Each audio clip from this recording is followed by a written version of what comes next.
Hello students, this is Neeraj Gupta, 12th Accounts Chapter 2, video number 14। इस video में हम पढ़ेंगे इलस्ट्रेशन 8, जिसके अंदर टॉपिक है rent paid to partners.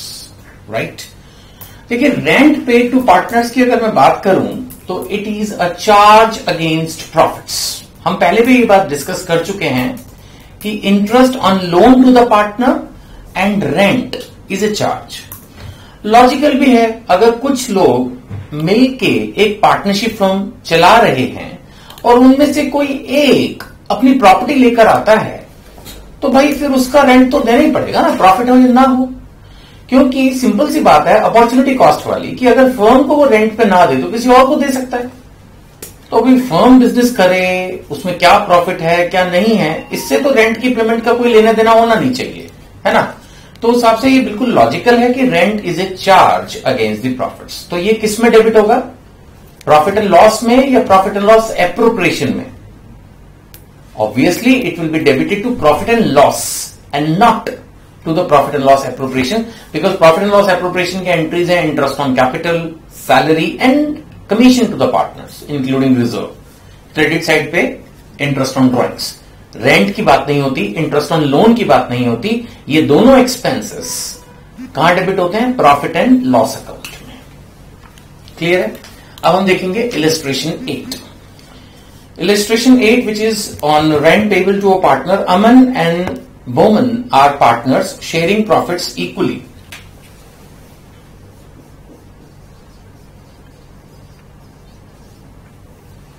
Illustration 8, इसके अंदर आपको बताया गया कि दो पार्टनर्स हैं, अमन एंड बोमन। जहां तक पीएसआर का सवाल है वो इक्वल बताया है, 1:1। Business is being carried from the property owned by Aman on A yearly rent of 24,000। तो the property is of Aman and rent is 24,000 per annum. There is no such rent for Bowman. Aman is to get a salary of 1,20,000 per annum. अगर हम salary की भी बात करते हैं तो वो है 1,20,000 per annum। यहां कोई सैलरी नहीं है। बोमन को 5% कमीशन मिलना है।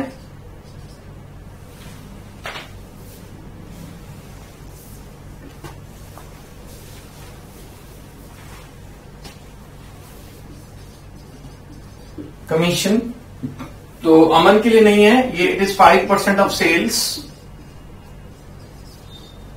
सेल्स क्वेश्चन में दी हुई है 30 लाख, तो during the year was 30 lakh. तो इसका मतलब इसका 5% कमीशन अगर मैं रुपीस में हाथ किया थी कैलकुलेट कर दूं तो it is 1,50,000।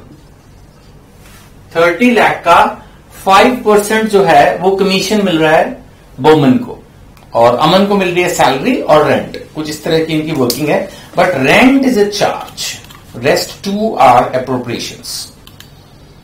Profit for the year before the rent is 5 lakh. अब प्रॉफिट 5 लाख बिफोर रेंट है, बट रेंट तो माइनस होना ही होना है।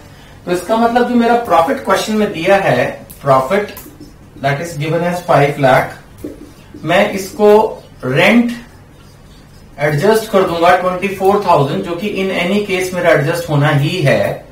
तो ये मेरी फिगर हो जाएगी 4,76,000। यानी अगर देखा जाए तो प्रॉफिट एंड लॉस अकाउंट से जो नेट प्रॉफिट निकल के मेरे पास आ रहा है that is 4,76,000। I think it is very easy to understand. अब क्वेश्चन कहता है prepare profit and loss appropriation account. अब हमारे पास सारा डेटा है, आपको 2 मिनट लगेंगे profit and loss appropriation account बनाने में।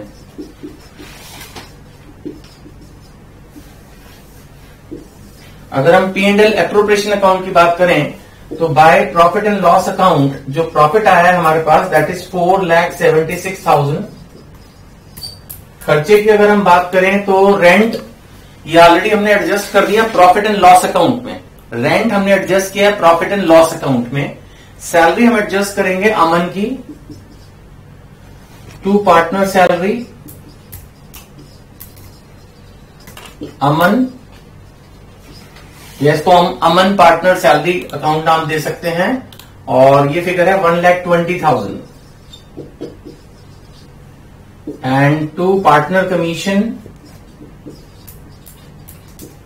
ये बोमन का है, इसकी फिगर है 1,50,000। अब एग्जैक्टली अगर हम देखें तो 4,76,000 में से ये दो फिगर्स माइनस हो गई। आपको ध्यान होगा एक कंसेप्ट था डिस्ट्रीब्यूटेबल प्रॉफिट्स, डिविजिबल प्रॉफिट्स, उसमें सब कुछ माइनस हो जाता है और फिर जो बचता है वो प्रॉफिट शेयरिंग रेशियो में जाता है। इस क्वेश्चन में PSR profit sharing ratio 1:1 equal है। तो 476 में यहां एक तरह से वर्किंग नोट सॉल्व कर रहा हूं ऊपर, -120 एंड -150, 270 चला गया, 26 बच गया। So my distributable profit is 2,06,000। इसका मतलब दोनों को इक्वल मिलेगा, 1,03,000, 1,03,000। So to profit transfer to Aman's capital account, that's 1,03,000, and to Bowman's capital account, that's again 1,03,000. Total is 476, and here also it is 476. So I think it is very very easy. फिर भी अगर आपको कोई doubt हो, आप video से पढ़ रहे हैं, कोई टेंशन नहीं है, वीडियो रिवाइज करके देख लें। बुक में भी क्वेश्चन दिया हुआ है, उससे भी समझ में आ ही जाता है। फिर भी कोई डाउट हो तो मुझे व्हाट्सएप की एसएमएस कर लें, कमेंट बॉक्स में लिख दें अगर आप यूट्यूब पे देख रहे हैं, जैसे भी है हो ही जाएगा। ठीक है, नाउ क्वेश्चन नंबर 2.6, इलस्ट्रेशंस के बीच बीच में छोटे क्वेश्चंस भी हैं, थियोरेटिकल, थोड़ा सा उसको मैं देख लेता हूं। Anita and Asha started business on 1 April 2018 from property owned by Anita. दो पार्टनर्स हैं अनीता और आशा, उसमें से अनीता की प्रॉपर्टी है। बिजनेस 1 अप्रैल 2018 को शुरू हुआ, जो बुक मेरे हाथ में उसकी डेट के अनुसार। It was agreed that Anita will be paid rent of 10,000 per month from 1 अप्रैल 2019। ये लाइन के अंदर आंसर छुपा है। बिजनेस शुरू किया 2018 में, रेंट एग्री हुआ, लेकिन ये भी एग्री हुआ कि 1 साल बाद मिलेगा। नाउ मैंने आपको पढ़ाया था कि rent is a charge, but that's a default position. Default position मतलब अगर कुछ नहीं लिखा तो रेंट देना ही है, लेकिन जब एग्री हो गया तो हो सकता है कि फर्म ने प्रॉपर्टी रेंट पर इसी शर्त पर ली हो कि 1 साल के बाद रेंट देंगे। चलो पार्टनर की प्रॉपर्टी है, फिलहाल 1 साल बिना किराए के मिल जाएगी, 1 साल के बाद किराया दे देंगे, और ये बात एग्रीड है। जब एग्रीड है तो फिर अब इस पहले 1 साल का किराया नहीं मिलेगा। At the time of preparing accounts for the year ended 31 मार्च 2019, यानी जब पहला साल खत्म हुआ, जब अकाउंट्स बनाने लगे, तब Anita demanded that rent be credit to her for the year. Anita ने रेंट मांगा जो उसको मिलना नहीं चाहिए था, बिकॉज ये पहले से एग्रीड था कि 1 साल तक आप किराया नहीं लेंगे। So Asha didn't agree, she is right. Who is correct? Asha is correct. Why? Because it was so agreed. जो पहले से डिसाइडेड है, एक तरह से पार्टनरशिप डीड में जो लिखा है वही सुप्रीम है। So this is my question number 2.6. 2.7. Measures ABC and Company is advised to debit salary and commission to partners to the profit and loss appropriation account.